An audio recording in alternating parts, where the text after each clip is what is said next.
یہ علم کی کون سی ایسی قسم ہے کہ جسے آشکار کرنے پر انسان قتل بھی ہو سکتا ہے؟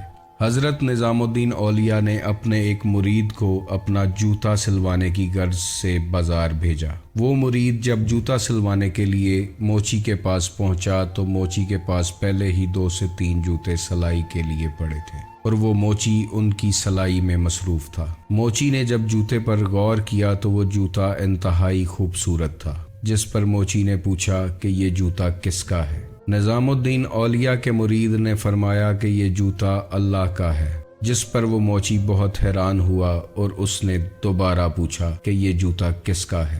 موچی کے بار بار پوچھنے پہ وہ مرید ایک ہی جواب دیتا کہ یہ جوتا رب کا ہے۔ موچی کو لگا کہ یہ انسان بار بار شریعت کے خلاف بات کر رہا ہے۔ چونکہ اس وقت شریعت کا نظام رائج تھا تو اس نے سپاہی کو بلایا اور اس شخص کو گرفتار کروا دیا۔ سپاہی اسے وقت کے قاضی کے پاس لے گیا۔ قاضی نے گرفتاری کی وجہ پوچھی تو سپاہی نے کہا کہ یہ شخص دین کے خلاف بات کرتا ہے اور معمولی سے جوتے کو خدا کا جوتا بتا رہا ہے۔ قاضی نے بھی یہی سوال اس سے پوچھا اور اس نے وہی جواب دیا کہ یہ جوتا خدا کا ہے۔ قاضی نے سوچا کہ شاید یہ انسان پاگل ہے یا اس کا دماغی توازن ٹھیک نہیں ہے، اس کو شاہی محل میں ٹھہرایا جائے اور اس کی خاطر تواضع کی جائے۔ جب یہ اپنے پورے ہوش و حواس میں ہوگا تو اس سے پوچھا جائے گا کہ یہ جوتا کس کا ہے۔ اس رات اس شخص کی خاطر تواضع کی گئی۔ اگلے دن جب وہ شخص سو کر اٹھا اور قاضی سے ملاقات ہوئی تو قاضی نے اس سے پوچھا کہ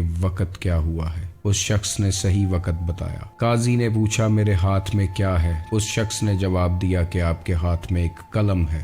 قاضی نے سوچا کہ یہ قلم بھی ٹھیک بتا رہا ہے، وقت بھی ٹھیک بتا رہا ہے، اب اس سے پوچھتے ہیں کہ یہ جوتا کس کا ہے؟ تو اس نے جواب دیا کہ یہ جوتا رب کا ہے۔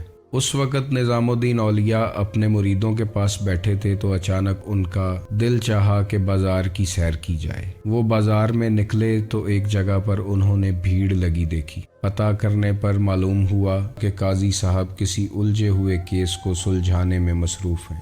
جب آپ نے پوچھا کہ یہ شخص کیوں گرفتار ہے اور کیا کہتا ہے تو قاضی صاحب نے بتایا کہ ایک معمولی سے جوتے کو خدا کا جوتا بتا رہا ہے، جس پر نظام الدین اولیاء نے فرمایا کہ وہ جو کہہ رہا ہے وہ ٹھیک کہہ رہا ہے۔ نظام الدین اولیاء نے فرمایا کہ آپ قرآن پاک کو غور سے پڑھیں تو اللہ فرماتا ہے کہ کائنات، زمین و آسمان میں جو کچھ ہے سب اسی کا ہے۔ تو جب کائنات کی ہر چیز ہی اس کی ملکیت ہے تو پھر اس ملکیت میں سے آپ یہ جوتا کیسے نکال سکتے ہیں؟ نظام الدین اولیاء رحمۃ اللہ علیہ نے فرمایا کہ قاضی صاحب آپ کو اس شخص کے مقام کا بالکل اندازہ نہیں ہے۔ یہ شخص علم لدنی سے واقف ہے۔ حالت جذب میں اسے جو کچھ بھی نظر آتا ہے وہ اللہ کی ملکیت ہی نظر آتی ہے۔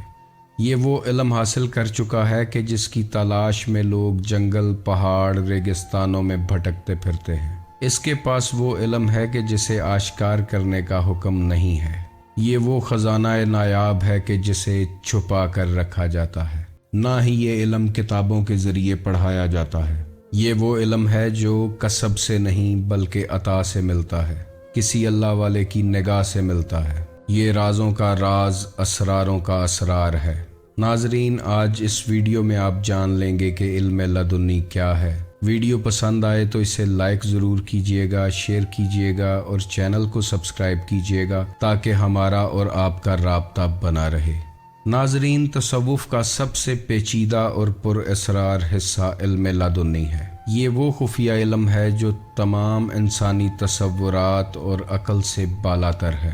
ناظرین، علم کی اگر ڈیفینیشن کی جائے تو یہ 2 طرح کا ہوتا ہے۔ ایک وہ علم ہے جو مدرسوں، اسکولوں، کالجوں، یونیورسٹیوں سے حاصل ہوتا ہے، اور دوسرا وہ علم ہے جو اللہ کی طرف سے ڈائریکٹلی انسان کے قلب پر اترتا ہے۔ قلب پر نازل ہونے والے اس علم کو پوشیدہ علم یا علم لدنی کہا جاتا ہے۔ اس علم کے بارے میں نبی محترم حضور علیہ الصلاۃ والسلام کا فرمان ہے کہ یہ ایسا علم ہے جو ایک پوشیدہ چیز کی طرح ہے، اسے اللہ کے جاننے والے کے سوا کوئی نہیں سمجھ سکتا۔ ناظرین، یہ علم کتابوں میں درج نہیں ہے اور اگر کوئی لاکھ کتابیں بھی پڑھ لے تو اسے حاصل نہیں ہوگا۔ حضرت ابو ہریرہ رضی اللہ تعالیٰ عنہ کو جو 2 علم حاصل ہوئے تھے، ایک ظاہری تھا اور دوسرا باطنی تھا، اور یہی باطنی علم اولیاء اللہ کے پاس ہوتا ہے۔ اور اس علم کا حصول مکمل طور پر اللہ کے فضل پر منحصر ہے۔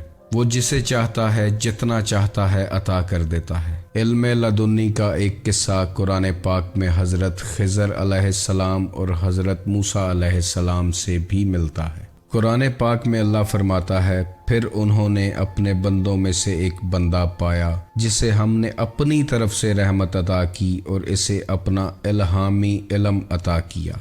جس شخص کو بھی یہ علم حاصل ہوتا ہے وہ معرفت الہی تک پہنچ جاتا ہے، اور معرفت الہی کے لیے ہی انسان اس زمین پر بھیجا گیا ہے۔ اس دنیا میں آنے کے بعد اگر تو آپ نے معرفت الہی حاصل کر لی تو آپ نے اپنی اس زندگی کا مقصد پورا کر لیا، اور اگر معرفت الہی حاصل نہ ہوئی تو اس دنیا میں آنا یا نہ آنا ایک برابر ہی ہے۔ جس انسان کو علم لدنی حاصل ہوتا ہے وہ حکمت الہی کے ذریعے اپنے خالق حقیقی تک پہنچ جاتا ہے۔ وہ اللہ کی نشانیوں کے ذریعے اللہ کو پہچان لیتا ہے، اور پھر جس کو وہ پہچان لیتا ہے اس کی عبادت میں مشغول رہتا ہے۔ یہ وہ علم لدنی ہے جو برگزیدہ اولیاء کو عطا کیا گیا ہے، اور اولیاء اللہ کی زندگی کا واحد مقصد صرف یہ ہوتا ہے کہ جب انسانیت گمراہ ہو جائے، صراط مستقیم سے ہٹ جائے، تو اسے سچائی اور محبت کی راہ پر گامزن کیا جا سکے۔ یہی وہ علم لدنی ہے کہ جس کے ذریعے انسان اللہ کے ساتھ مستقل رابطے میں رہتا ہے۔ جب کوئی شخص یہ علم حاصل کر چکا ہوتا ہے تو اسے خالق کائنات کی طرف سے تمام مخلوقات پر غالب کر دیا جاتا ہے۔ مختلف قسم کی کرامتیں اور اختیارات اسے دے دیے جاتے ہیں۔ علم لدنی میں اللہ تعالیٰ سے رابطے کے 4 ذریعے ہیں، جن میں پہلا ذریعہ وحی ہے، اور یہ صرف اللہ تعالیٰ کے برگزیدہ انبیاء علیہ السلام کے لیے مخصوص ہے۔ دوسرا ذریعہ الہام ہے۔ یہ پیغمبرانہ خواب کی ایک قسم ہے جو اللہ تعالیٰ کی طرف سے الہام ہوتی ہے۔ انسانیت کے فائدے کے لیے اللہ تعالیٰ کے خاص بندوں پر الہام کے ذریعے پیغامات بھیجے جاتے ہیں۔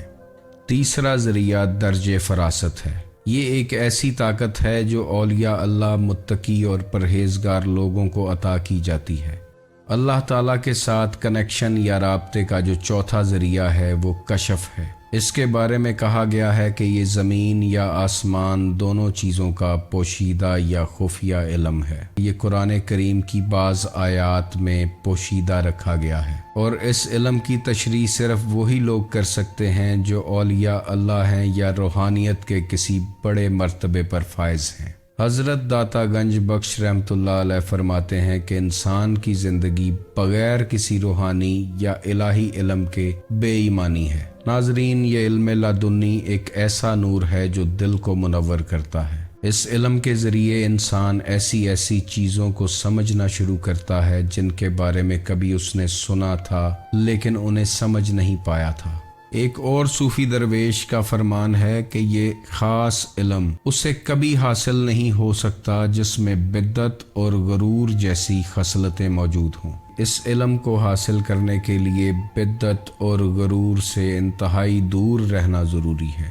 جس طرح نبی کو حکم ہوتا ہے کہ اپنی نبوت کا اعلان کرے، اسی طرح ولی اللہ کو حکم ہوتا ہے کہ اپنی ولایت کو پوشیدہ اور چھپا کر رکھے۔ جو شخص اس علم کا متلاشی ہو اس میں مضبوط ہمت، قوت ارادی اور بردباری ہونی چاہیے کہ جب وہ آسمانی رازوں کو جان چکا ہو تو ان رازوں کی حفاظت کر سکے۔ اللہ کے دوست اللہ کے رازدار ہوتے ہیں، اور رازدار اسی شخص کو بنایا جاتا ہے جس میں راز کو راز رکھنے کی طاقت موجود ہو۔